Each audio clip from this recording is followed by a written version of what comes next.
man's head jerked back and his body convulsed. Mahmoud was briefly startled, but he composed himself, put the gun and the gloves into the bin, and made sure to properly seal the lid, protecting his hands with the handkerchiefs. Mahmoud cracked open the closet door and peeked into the hallway. Still clear. He left the closet, locked the door, and took the service elevator to the 9th floor. Using the dead bellboy's key, he went into a small storage room filled with cleaning supplies, linens, and other housekeeping items. In the back of the room was a stack of yellow plastic buckets labeled floor wax. He removed the upper rows until he could access the bucket at the bottom left. He opened it. It did not contain floor wax. Seeing the black backpack in the bucket made Mahmoud pause again. Until now, he had been remarkably calm. He went through the motions of capturing and killing the bellboy as he had in dozens of practice sessions. He put the bullet in the young man's head as easily as he had fired an empty gun at the head of his trainer at the safe house, again and again. He understood now why the man had made him do it so many times. But looking at the backpack, he realized how close he was to his goal, how close he was to performing the will of Allah. He caught his breath, felt his heart race. Mahmoud removed the backpack and put the lid back onto the bucket. He restacked the other containers on top of it and left the storage room. Carrying the backpack by its top handle, as a bellboy would, he returned to the service elevator. On the 6th floor, he headed for room 626. The door was open and a handwritten sign read, "Delegation baggage." No one was inside.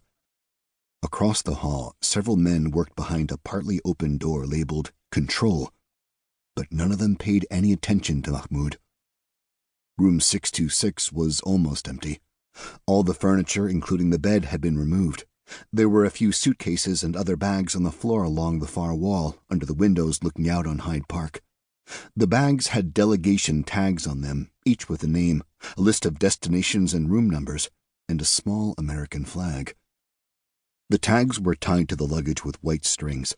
Mahmoud untied a tag labeled Mr. Goff, Brussels, Kabul, Baghdad, London, and tied it to his backpack. He opened the top zipper. His heart pounding now, he removed several books to reveal a metal box and reached down its side to feel for the switch. He flipped it. A red light flashed once. He put the books back in, closed the backpack, put it behind the other bags, and turned to leave. He had been in the room less than a minute. As he left, one of the men across the hall saw him. "Hey," said the man. "Where's that other guy?" "Went home sick," replied Mahmoud. "Can I help you, sir?" "No, it's okay."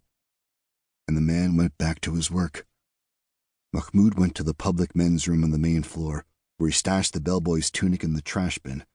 He went out the far side of the hotel toward the park and hailed a taxi. Within seconds, he was lost in the traffic, on the first leg of a trip that would crisscross London via taxi, bus, and train before it took him back to the safe house.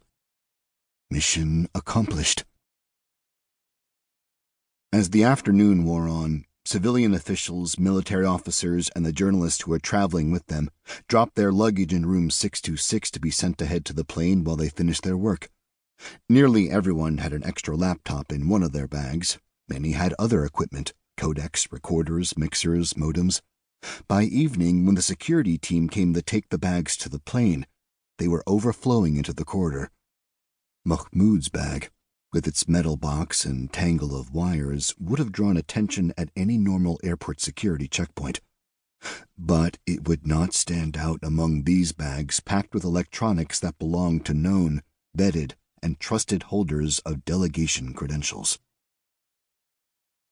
At midnight, a police escort led the way as the delegation's motorcade rolled through a misty drizzle into Northolt Royal Air Force Base, 45 minutes west of London. Its plane was already loaded and ready for the overnight flight to Washington. The aircraft was an impressive-looking but aging Boeing 747 configured for government use, white with a wide blue stripe along its fuselage, an American flag painted on its tail, and United States of America emblazoned on its sides.